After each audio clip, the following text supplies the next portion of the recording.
ባለ ትዳሩ ውስጥ ያስፈልገዋል ተቅዋ። እድሜ ልኳን እኔ ጋር ሳልፋ ውበቷ ሁሉ ረግፎ አሁን የታባቷ ትሄዳለች እያለ ሚስቱን መከራውን የሚያሳይ ሰው አወል ሰው ሁሌ ሊሰግድ ምን ያደርግለታል? ኸይሩኩም ሊአህሊሂ ከእናንተ ውስጥ ምርጥ ማለት ለቤተሰቦቹ ለሚስቱ ምርጥ የሆነ ሰው ነው። ወአና ኸይሩኩም ሊአህሊ አሉ ነቢያችን ሰለላሁ ዐለይሂ ወሰለም። እኔ ደግሞ ከሁላችሁም በላይ ምርጥ ነኝ አሉ ለሚስቶቼ ለቤተሰቦቼ። አይሻ ረዲየላሁ ዐንሃ ልጅ ሆና እኮ ወጣት ሆና ሐበሾች ነቢዩ ሰለላሁ ዐለይሂ ወሰለም መስጊድ ውስጥ በዒድ ቀን ረቅስ እያደረጉ የዒድ የደስታ እየዘለሉ እየዘፈኑ ማለት ነው። መስጊድ ውስጥ ረቅስ እያደረጉ ነው የሚለው። እንግዲህ ረቅስ ማለት የተለየ አይነት እንቅስቃሴ ያለው እሱን ለማየት አይሻ ረዲየላሁ ዐንሃ ረሱል ሰለላሁ ዐለይሂ ወሰለም አሽኮኮ አድርጓት እዚህ በዚህ በኩል ተንጠልጥላ አገጨን እዚህ ላይ አድርጌ እመለከት ነበር ትላለች። እሷ ሂጅራ ውስጥና ማለት ነው። እንዲህ ትሪት የሚያደርግ ባል አለ እንዴ? አሁን አልቀነስንም። በጣም ኮራ ነው እንጂ እሷ ደግሞ ፊት ማሳየት ነው። ክብርህን መጠበቅ ነው። በቃ እርቀትህን ጠብቀህ ከተቀራረብክ መናናቅ ይመጣል። አይ ላ አበደን። አይሻ ረዲየላሁ ዐንሃ ምን ትላለች? ሁሉም ሰው አለች እንዲያየኝ ስለምፈልግ አይሻ በቃሽ እንዴ ሲሉኝ አልበቃኝም እላቸዋለሁ አለ። ለምን እዚህ ጋር ወጥቼ እንዲያየኝ ስለምፈልግ ሌላው ሰው። አንድ ጊዜ ሩጫ ተሽቀዳደም ትላለች አይሻ ረዲየላሁ ዐንሃ። ሩጫ ሙሳበቃ ፈሰበቅቱሁ ነቢ ሰለላሁ ዐለይሂ ወሰለም ቀደምኳቸው። ፈለማ ሰሚንቱ ክብደት ስጨምር ትንሽ ውፍረት ጨምሬ ነይ እስኪ አይሻ እንሽቀዳደም አሉኝ አሉ ነቢ ሰለላሁ ዐለይሂ ወሰለም። አይሻ ከዛ ቀደሙኝ አሉ ረሱል ሰለላሁ ዐለይሂ ወሰለም። ሃዚሂ ቢቲልካ እቺ በዛች አንድ እኩል ሆናልኝ አለች። አያችሁ እንዲህ አይነት ሐያት ነው ነቢ ሰለላሁ ዐለይሂ ወሰለም ቤተሰባቸው ላይ ያሳለፉት።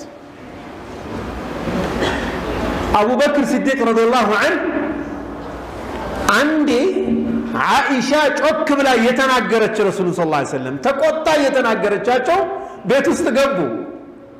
ማን? አባትየው አቡበክር። እንዴት ረሱል ሰለላሁ ዐለይሂ ወሰለም ላይ ድምፅሽን እንዴት ከፍ ታደርጊያለሽ ብለው ሊማቱ ሲሉ አቡበክር አይሻ ማጋ ነው ሄዳ የተደበቀችው ረሱል ሰለላሁ ዐለይሂ ወሰለም ጋር። ረሱል ሰለላሁ ዐለይሂ ወሰለም መከቱላል።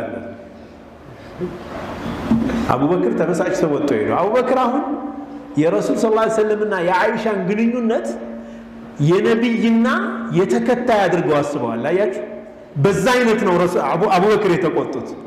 ረሱል ግን እዛ ላይ ባል ናቸው። ገባችሁ? የባልና የሚስት ነው። አቡበክር ከወጡ በኋላ ረሱል ሰለላሁ ዐለይሂ ወሰለም ምን አሏት? አረአይቲኒ ከይፈ መናዕቱኪ ሚን ሃዛ አየሽ አይደለም እንዴት አድርጌ ከዚህ ሰውዬ እንደተከላከልኩልሽ አሏት። በሌላ ጊዜ ሲመጡ አቡበክር ሲዲቅ እየተሳሳቁ አገኟቸው ረሱል ሰለላሁ ዐለይሂ ወሰለም እና አይሻ አድኺላኒ ፊ ሲልሚኩማ ከማ አድኸልቱማኒ ፊ ሐርቢኩማ በጦርነታችሁ ውስጥ አስገብታችሁኝ እንደነበረ አሁን ደግሞ በሰላሙ ጊዜ ባካችሁ አስገቡኝ አለው። هذا هو يعني ከረሱል ሌላ ሞዴል አለን እንዴ? የለንም እኮ لقد كان لكم في رسول الله أسوة حسنة لمن كان يرجو الله واليوم الآخر አላህንና የመጨረሻውን ሰው የሚፈልግ ሰው ምርጥ ሞዴል የአላህ መልእክተኛ አለለት ይላል አላህ ሱብሓነሁ ወተዓላ በማንኛውም ህይወታችን ማለት ነው። ዛሬ እስኪ ማን ነው ሚስቱ አንድ ተናግሯት አንድ ብትመልስለት ዱንያን እንደዚህ ማያቆም ማን ያለው ተደፈርኩ ብሎ ማለት በየቤታችን አንተዋወቅም አይደለም እንዴት ተነካው ምንል ስንቶቻችን ነን? ይህን ስላችሁ ደግሞ እህቶች ያው እንደፈለጋችሁ ነው እያልኩ አይደለም።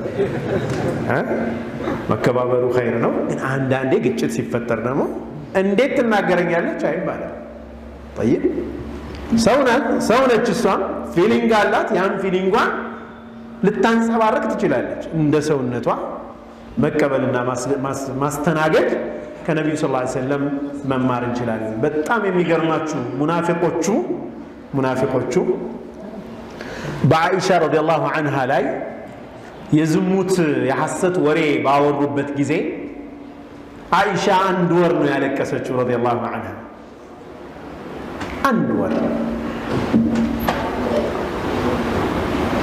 በጣም ረጅም ሐዲስ አለ ቡኻሪ ላይ።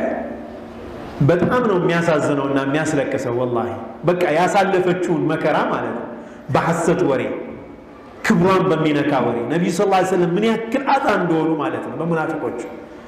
መጨረሻ ላይ ግን አላህ ሱረቱ ኑር ላይ ነፃ መሆኗን ሲያረጋግጥ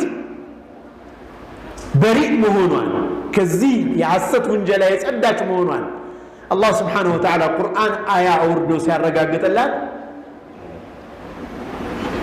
እናትየዋ ቁሚ ኢላ ረሱሊላህ ሰለላሁ ዐለይሂ ወሰለም ቁሚና ረሱልን አመስግኝ ስትላት ምን አለች? ላ ወላሂ እኔ የማመሰግነው አላህን ነው የማመሰግነው ከ7 ሰማያት በላይ ቁርአንን አውርዶ ነፃ ያደረገኝን ጌታዬን ነው የማመሰግነው አለች።